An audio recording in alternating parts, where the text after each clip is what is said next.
موت نافرمانی کی حالت میں کہیں نہ آ جائے تمہیں. وہ کوئی ضمانت تمہارے پاس نہیں ہے کہ تم کسی گناہ کا ارتکاب کر بھی چکو گے پھر تمہیں توبہ کا وقت بھی مل جائے گا پھر موت آئے گی، اس سے پہلے موت نہیں آ سکتی. کیا معلوم عین اس گناہ کے ارتکاب کے دوران موت آ جائے. وہ موت کیسی ہوگی؟ شاید آپ کے علم میں ہو، لکھنؤ کے ایک بہت بڑے شاعر تھے اور ان کی موت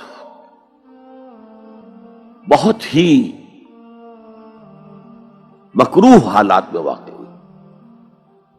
رات کو 2-3 بجے، جس کو آپ انگریزی میں کہتے ہیں in the small hours of the morning, شراب خانے سے نکلے نشے میں دھت، چکر آیا، گرے اور ساتھ ہی بدرو جا رہی تھی گندی نالی، اس میں گر گئے، وہاں سے لاش برآمد. کیسی موت ہے یہ؟ نافرمانی کی حالت میں موت آئی ہے، شراب کے نشے کی حالت میں موت آئی ہے.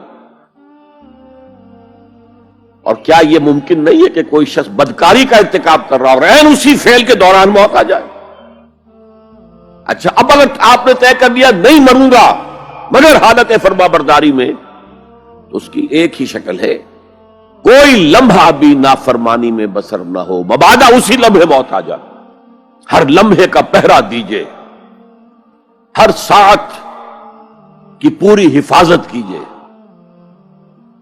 کہیں نافرمانی کا کوئی ارتکاب نہ ہو اور عین اس حالت میں کہیں موت نہ آ جائے.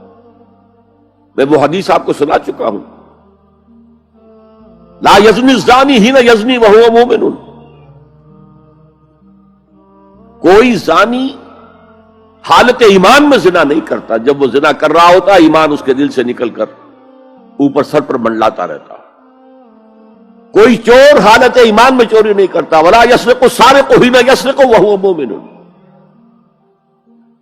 کوئی شرابی حالت ایمان میں شراب نہیں پی سکتا، ولا یشرب الخمر حین یشرب وہو مومن. اگر ایمان بھی ہو دل میں اور یہ حرکات بھی ہو رہی ہو تو وہ ایمان 2 پیسے کا نہیں، 2 ٹکے کا نہیں. کیا اس ایمان کی قیمت ہے؟ کیا قدر و قیمت ہے اس کی؟ اب اگر عین اسی حالت کے اندر موت آ گئی تو یہ تو خلوع ایمان ہے، ایمان کا خالی ہو جانا ہے. یہ ہے وہ بات جو کہی گئی. اب یہ اسلام اور تقوی، ان دونوں کو یہاں نوٹ کر لیجئے. یا ایھا الذین آمنوا اتقوا اللہ حق تقاتہ ولا تموتن الا وانتم مسلمون. اے ایمان کے دعوے دارو، اللہ کا تقوی اختیار کرو جتنا کہ اس کے تقوی کا حق ہے، اور دیکھنا موت نہ آنے پائے مگر فرما برداری کی حالت میں. اب یہ اینٹیں اگر پختہ ہو گئی ہیں، ہم نے جہاد کے مختلف مراحل ان پر غور کیا تھا. پہلا مرحلہ کیا تھا؟ نفس امارہ کے خلاف جہاد، شیطان اور اس کی ذریت سلبی و مانوی کے خلاف جہاد، بگڑے ہوئے معاشرے کے جو پریشرز ہیں ان کے خلاف جہاد. یہ 3 جہاد کر کے کما حقہ فرض کیجئے کہ اب آپ تقوی اور فرما برداری کی روش پر راسخ ہو گئے، قائم ہو گئے. اب اگلا قدم کیا ہے؟ اب ان اینٹوں سے فصیل بنانی ہے. اینٹیں تو مضبوط ہو گئی، پوری طرح پک گئی، پختہ ہو گئی. وہ جو اقبال کہتا ہے کہ خام ہے جب تک تو ہے مٹی کا ایک انبار تو، اور پختہ ہو جائے تو ہے شمشیر بے زنہار تو.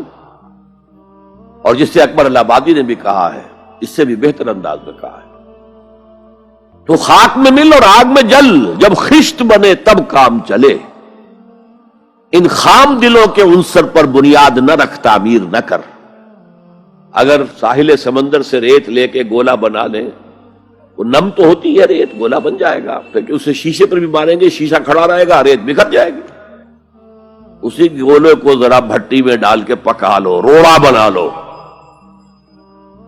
تو خاک میں مل اور آگ میں جل، جب خشت بنے، جب اینٹ بنو گے تب کام چلے. اب اگر اسے مارو گے تو کوئی نتیجہ تو برآمد ہوگا کہ نہیں. تو یہ پختہ افراد کی شخصیت کو پختہ کرنا. جو حیات اجتماعی اس کو نظر انداز کرتی ہے، جیسا کہ میں نے عرض کیا تھا، پہلی منزل تعمیر نہیں کی، دوسری کے اوپر چڑھا ہو گئے، دوسری ہے نہیں، تیسری جو ہے وہ ہوا کے اندر اس کی تعمیر ہو رہی ہے۔ ہماری بہت سی ناکامیوں کا اصل سبب یہ ہے۔ حضور نے پہلے افراد کو تیار کیا ہے، افراد کے ہاتھوں میں ہے اقوام کی تقدیر، ہر فرد ہے ملت کے مقدر کا ستارہ، اور ہر حیات اجتماعی یا کوئی تنظیم ہو، کوئی جماعت ہو جو اسلام کی سربلندی کے لیے کام کرنا چاہیے، اسے سب سے پہلے پختہ کردار والے افراد تیار کرنے ہوں گے۔ یا ایھا الذین آمنوا اتقوا اللہ حق تقاتہ ولا تموتن الا وانتم مسلمون۔ اب دوسرا نقطہ کیا ہے؟ ان کو جوڑنا ہے، اب اینٹوں کو جوڑنا ہے۔ And for that you need a cement substance۔ پچھلے زمانے میں چونا وغیرہ ہوتا تھا، چونے سے جوڑا جاتا تھا، آج کل سیمنٹ ہے۔ اگر یہ سیمنٹ سبسٹنس مضبوط ہے تو یہ فصیل اور دیوار مضبوط ہے، اگر یہ نہیں ہے تو چاہے اینٹیں پختہ ہو تب بھی سیلاب کا ریلا آئے گا، بہا کے لے جائے گا۔ اینٹوں کی پختگی کے ساتھ ساتھ ان کو جوڑنے والا مورٹر جو ہے اس کو بھی مضبوط ہونا چاہیے۔ اس لیے دوسرا نقطہ، یہ سہ نکاتی لائحہ عمل، 3 نکاتی لائحہ عمل۔ پہلا تقوی اختیار کرو اور اللہ تعالیٰ کی پوری فرما برداری اختیار کرو، کوئی لمحہ تمہارا نافرمانی میں نہ گزرے۔ اب وَاعْتَصِمُوا بِحَبْلِ اللَّهِ جَمِيعًا وَلَا تَفَرَّقُوا، چمٹ جاؤ اللہ کی رسی کے ساتھ مل جل کر اور تفرقے میں نہ پڑو۔ اعتصام عصمت سے بنا ہے، عصمت حفاظت کو کہتے ہیں۔ اعتصام حفاظت حاصل کرنا،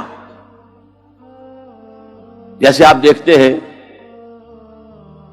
کہ کسی بچے کو اگر کوئی خوف لاحق ہو جائے، کوئی ڈرائے، وہ آئے گا، دوڑے گا ماں کی گود میں آ کر ماں سے چمٹ جائے گا۔ وہ یہ سمجھتا ہے اپنے چھوٹے سے ذہن کے مطابق میں قلعے میں آ گیا ہوں۔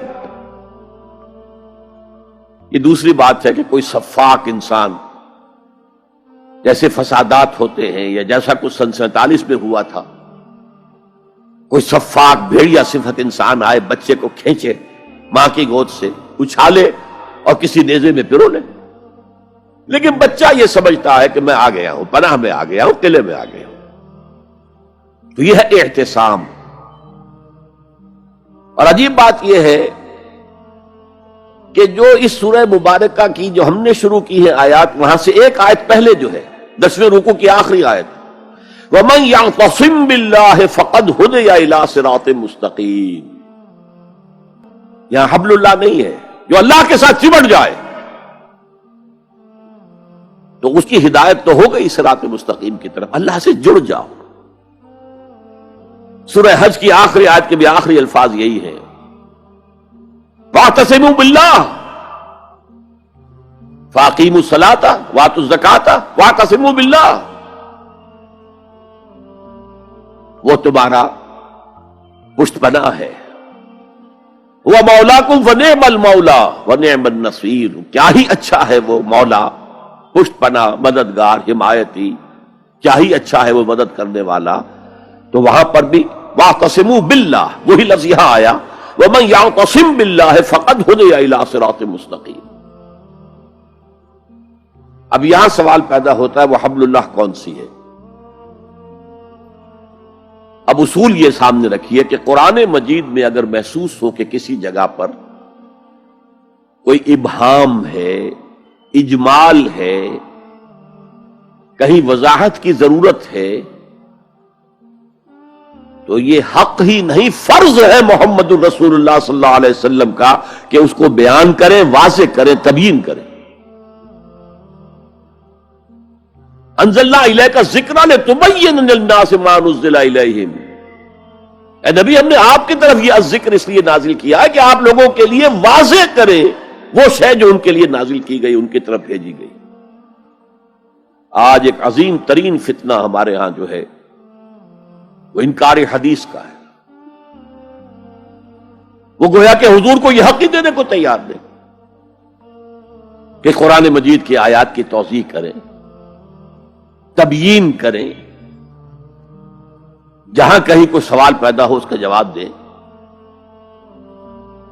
لیکن یہ جان لیجئے یہ حضور کا صرف حق نہیں، فرض.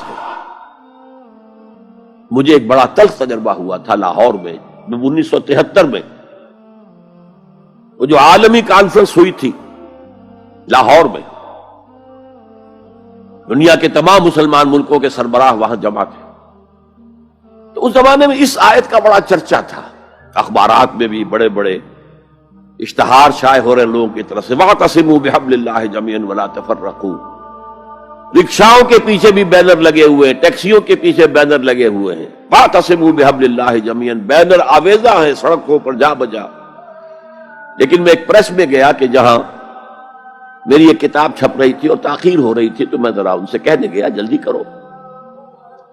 وہاں ایک صاحب آئے ہوئے تھے اور بدقسمتی سے آزاد کشمیر، جو ہمارے ہاں آزاد کشمیر کہلاتا ہے، آپ کے ہاں وہ مقبوضہ کشمیر کہلائے گا، اس کے وہ محکمہ جو انفارمیشن ڈپارٹمنٹ کے سیکرٹری تھے، اہم تھے. ان کا یہ کیا رہا؟ یہ لا یعنی کلام ہے، بے معنی کلام ہے. فَاعْتَصِمُوا بِحَبْلِ اللَّهِ جَمِيعًا. کہاں ہے وہ رسی؟ کس کو رسی؟ کون سی رسی کو پکڑوں؟ بہت صدمہ ہوا، لیکن کیا کیا جائے؟ وہ اصل میں کمیونسٹ ذہن کے تھے. اب اس لیے وہ اللہ کے رسول نے واضح کیا ہے کہ حبل اللہ کون سی ہے. میں وہ حدیث آپ کو سنا چکا ہوں، حضرت علی رضی اللہ تعالی عنہ سے جو مروی ہے، نبی اکرم صلی اللہ علیہ وسلم، ترمذی شریف اور دارمی یا بیہقی میں موجود ہے. تو اس میں یہ الفاظ میں هو حبل اللہ المتین وهو الذکر الحکیم وهو الصراط المستقیم. حضرت علی فرماتے یہ ہے کہ میں نے سنا حضور نے ارشاد فرمایا ان قریب ایک بہت بڑا فتنہ رونما ہوگا، انہا ستکون فتنۃ. میں نے سوال کیا مل مخرج منہا یا رسول اللہ، اے اللہ کے رسول فرمائیے اس سے نکلنے کا راستہ کون سا ہوگا، مخرج کون سا ہوگا، ایگزٹ کون سا ہوگا. یا آپ کے ہالز میں جہاں ایگزٹ لکھا ہوا ہوتا ہے سرخ سی بتیوں کے ساتھ، عرب ممالک میں مخرج لکھتے ہیں اس کو، نکلنے کی جگہ، بھاگنے کی جگہ. اگر کہیں دھواں بڑھ جائے، کہیں آگ لگ جائے تو بھاگو ان روشنیوں کی طرف، ان دروازوں کی طرف، وہ کھل جائیں گے. تو جب حضور نے فرمایا کہ انہا ستکون فتنۃ، تو حضرت علی کہتے میں نے پوچھا بل مخرج منہا یا رسول اللہ، فرمایا کتاب اللہ. فتنوں سے بچانے والی اور فتنوں سے نکالنے والی شے صرف کتاب اللہ ہے. فیہ خبر ما قبلکم و نبأ ما بعدکم و حکم ما بینکم. اس میں تم سے پہلے جو اقوام تھی ان کی خبریں موجود ہیں، تمہارے بعد آنے والی جو چیزیں ہیں ان واقعات کا تذکرہ موجود ہے، اور تمہارے درمیان جو اختلافات بھی رونما ہو سکتے ہیں ان سب کا حل موجود ہے. یا رب فاجمعنی بكل الصحب والأحباب واكتب لنا أن ندخل الجنات بالريان.